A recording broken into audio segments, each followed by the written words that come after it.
keeps his curiosity cranked to 11. Calgary Today with Joe McFarland on 770 CHQR. And I'm sure there are more than a few people who are taking full advantage of the hot temperatures right now and saying it is time for some wine. And that is why we bring in Wine Wednesday with Eric Southward from Co-op Wine, Spirits, and Beer. How's it going, my friend? It's going well. How are you? Oh, wonderful. And great to be back into the swing of things. And it's one of the perks of the job, I have to admit. So it's great to have something to wash down Wednesday with. And this one's looking, it looks and feels a little classy. I'll call it that. Yeah, we're tasting a wine today from Napa Valley. So very posh part of the world in terms of wine country. And this is the Stag's Petite Sirah. Something that goes on sale tomorrow at every Co-op location. And it's not the most inexpensive wine we've had on the show. Usually goes for around $51. It'll be on sale for $35.99 starting tomorrow. So this is, we're treating you today. Not the most expensive that you've brought into the show either, though. No, and I think the most expensive wine I brought into the show was also from Napa Valley. It was a Cabernet Sauvignon. I think it was about $300. So this is a relative bargain. We're practically giving it away, right? So, but this is big, thick, I would say extroverted wine. This isn't subtle at all. This is meant for burgers. This is for steak. This is, if you love grilling, this is great. I've got to ask, what is it about the valley that makes it as posh as it is and allows for the wines to develop those kinds of prices? Yeah, it's just the combination of soil and weather, and it's just the perfect spot to grow grapes. If you've ever been to Napa Valley, it's just a little bit north of San Francisco, and it gets a little bit of the cool ocean air from the Pacific, and but it's not too hot, it's not too cold, which is perfect for grapes. And it just seems to be the Garden of Eden down there. Everything grows really well. It almost feels like you could drop, a rock in the ground and it would sprout something delicious. It's just that perfect place to grow grapes, and the market also dictates some of that. All the most wealthy people on the planet who love wine are wanting to buy wines from Napa Valley. They're probably the most sought after in North America. That'd probably be fair to say. And so, yeah, there's a bit of that as well. Talk a little bit about this wine in particular and the vineyard as well. Yeah, Stag's Leap is actually a sub-region of Napa Valley. Okay. They've kind of, there's a few different sub-regions. So like Stag's Leap, like Oak Knoll is a very famous place as well, Calistoga.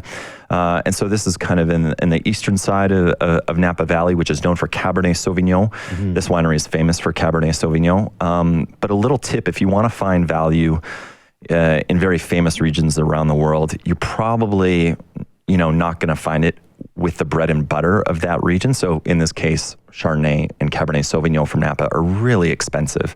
So you're not going to find a lot of value when you buy those grapes. But these guys make this wine. It's from a grape called Petite Sirah, which not too many people have heard of or maybe know about. But it's not nearly the most expensive wine from the winery, and you're getting something incredibly delicious, a little underrated, but it's still from Napa. It's still big and velvety and intense, and we sell a ton of this wine because of that fact. Right. Is it one of those things, when you talk about Napa, do you almost have to go off the beaten path a little bit to find some of the gold in them, our hills, in a sense? Like, you could go to the regular stuff, but to really find the good stuff, you got to go a little deeper. Yeah, I think, we get a little, I would say, stuck in a rut sometimes with our wine choices. And I think it's almost like with all beverages. Like I see customers at Co-op or even at the coffee shop I go to almost every day, people get the same thing all the time. People have the same cup of coffee the same way every day. They grab the same 6-pack of beer and they grab the same wine. And so what happens is, if that gets popular and it goes up in price, you kind of have to have a little courage to find your next favorite value, right? Your favorite Tuesday night wine that doesn't cost an arm and a leg.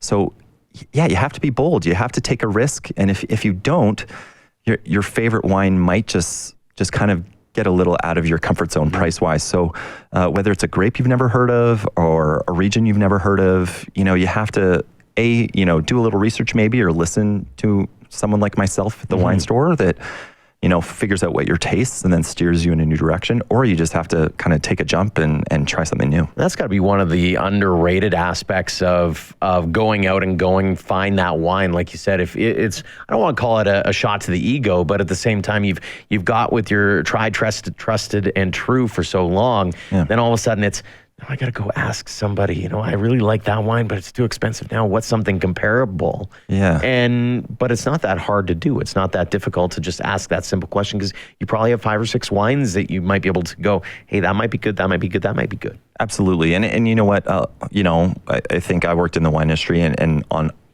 behalf of the wine industry, I'll take some blame. Like, we haven't made it easy for people historically to come ask us for advice. Right. We've been pretty snobby and pretentious, and so we're trying to break down those barriers to people to just feel free to come ask us what they want. But yeah, we're ready. If you want to spend $13 on a bottle of wine because you don't want to spend the $35 or $50 or whatever for your favorite wine, we have a ton of recommendations. We might not recommend something from the same part of the world or the same grape variety, but you can get a lot of the same flavors and textures in something you've never heard of before. You just have to be willing to ask a question and be a little bold and check your ego at the door, so to speak. We're getting a little bit later on into the summer, and I'm curious I'm going to get you to put on your business cap for a second. Have you heard any rumblings yet about this year's harvest? Has it started? Are we getting to the point where we have a little bit of projection as to what the 2019 vintage is going to be like yet? We're still too early. There's a phrase in the wine world that kind of August and September make the harvest. And so we're not quite there yet. A lot could go wrong. Oh, really? And a lot could go right. We're just, the next 6 weeks is crucial. So way too early to tell. Okay. I will say that it seems like every wine region is dealing with warmer temperatures than they've ever seen, or some sort of extreme climatic condition like extreme heat or extreme rain or extreme hail. My team, we were just in France this past spring, and some of the anecdotes we heard was that it used to be very typical for everyone who grew grapes in France to just get out of Dodge during August, all of August, because nothing would happen. Weather-wise, it was very predictable. They could set their watch to what was going to happen, and they would come back late August, and that's when things could get dicey. It could be an early fall, late fall, whatever. Now they're all staying back.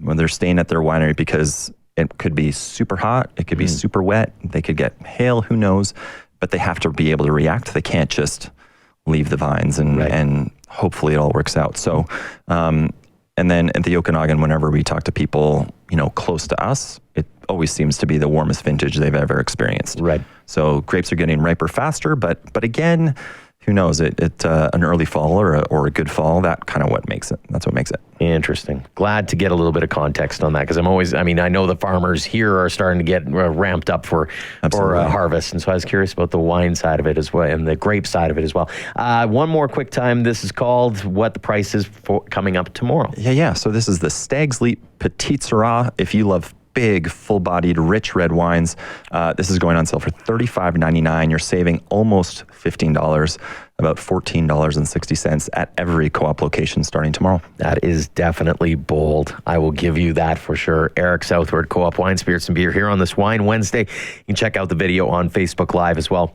Hi there, Facebook Live. Thanks for coming in. Thanks for having me. Let's go to helicopter traffic for West District by Truman, a community connected to its city.